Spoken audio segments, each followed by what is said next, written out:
Guys welcome back to my channel Maya official. स्वागत है मेरे यूट्यूब चैनल में आप सभी को दोस्तों।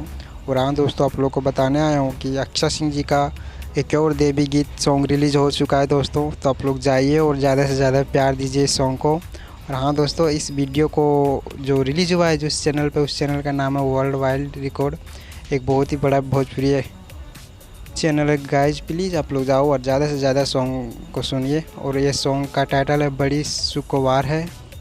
ये माता रानी पे है गाइज। और ये जो गाने को जो लिखे हैं मनोज मतलबी जी, बहुत ही प्यारे सॉन्ग लिखे हैं गाइज। प्लीज़ आप लोग सपोर्ट कीजिए सॉन्ग को।